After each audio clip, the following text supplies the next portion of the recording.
அனைவருக்கும் வணக்கம். இன்னைக்கு பார்க்கக்கூடிய கொஸ்டின் என்னன்னு பார்த்தீங்கன்னா, evaluate the integral over C e power z plus z sin hyperbolic z by z minus pi I whole square dz where c is the circle modulus of z equal to 4 அப்படின்றது தான் question. இதை நம்ம ரெண்டு விதமா நம்ம evaluate பண்ணலாம் இந்த integral வேல்யூவை. ஒரு விதம் என்னன்னு பார்த்தீங்கன்னா, காச்சி இன்டெக்ரல் ஃபார்முலாவில் ஹையர் டெரிவேட்டிவ் பயன்படுத்தி ஈஸியாக கண்டுபிடிக்கலாம். இன்னொரு மெத்தட் என்னன்னு பார்த்தீங்கன்னா, ரெசிடியூட் தியரத்தை பயன்படுத்தியும் கண்டுபிடிக்கலாம்.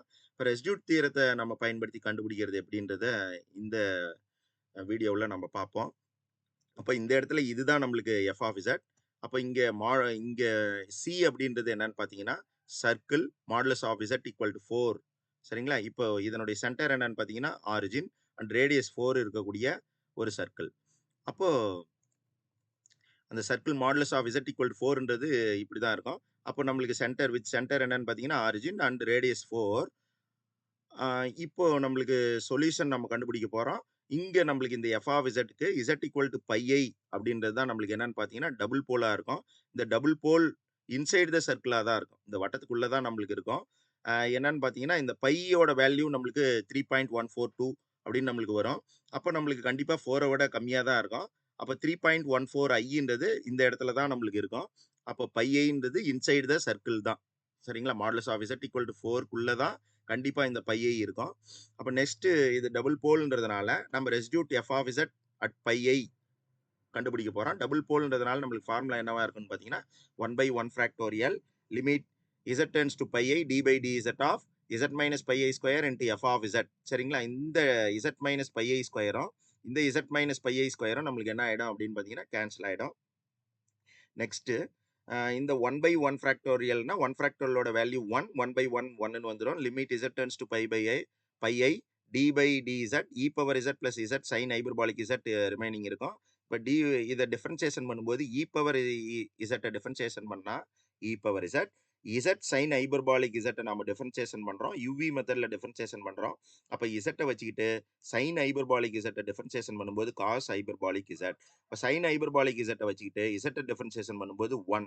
அப்போ நம்மளுக்கு என்ன கிடைக்கும் அப்படின்னு பார்த்தீங்கன்னா e power Z plus Z cos hyperbolic Z plus sine hyperbolic இசட்னு கிடைக்கும். அப்போ லிமிட் வேல்யூவை நம்ம அப்ளை பண்ணோம்னா e power pi i plus pi i into cos hyperbolic pi i plus sine hyperbolic pi i அப்படின்றது நம்மளுக்கு கிடைக்கும். அப்போ இ பவர் பை ஐயோட வேல்யூ என்னன்னு பார்த்தீங்கன்னா -1.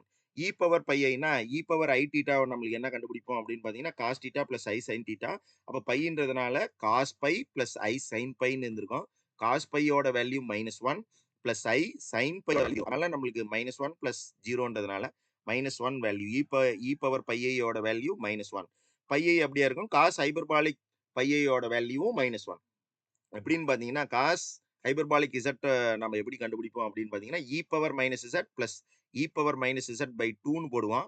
அப்போ இ பவர் பை ஐனா அதனுடைய value -1 minus plus e power minus pi ஐனாலும் அதனுடைய வேல்யூ -1. அப்போ -1 -1ம் -2ன்னு ஆகிடும். பை 2ன்னும் போது 2 கேன்சல் ஆகிட்டு -1ன்னு கிடைக்கும். அதே மாதிரி சைன் ஹைபர்பாலிக் பை ஐ போட்டோம்னா நம்மளுக்கு 0ன்னு தான் கிடைக்கும். சரிங்களா? அப்போ இதுதான் இதனுடைய வேல்யூவா இருக்கும். ரெசிடியூட்டோட வேல்யூ -1 மைனஸ் பை ஐ. அப்போ இதோட கூட நம்ம கொஸ்டினை நிறுத்தி இருந்தாங்கன்னா ரெசிடியூட் கண்டுபிடிக்க சொல்லியிருந்தாங்கன்னா நம்ம இதோட நிறுத்திக்குவோம். இப்போ நம்மளுக்கு கேட்கறது இந்த இன்டெக்ரல் வேல்யூன்றதுனால நம்ம ரெசிடியூட் தியரத்தை பயன்படுத்தி இந்த வேல்யூவை எவால்வேட் பண்றோம்.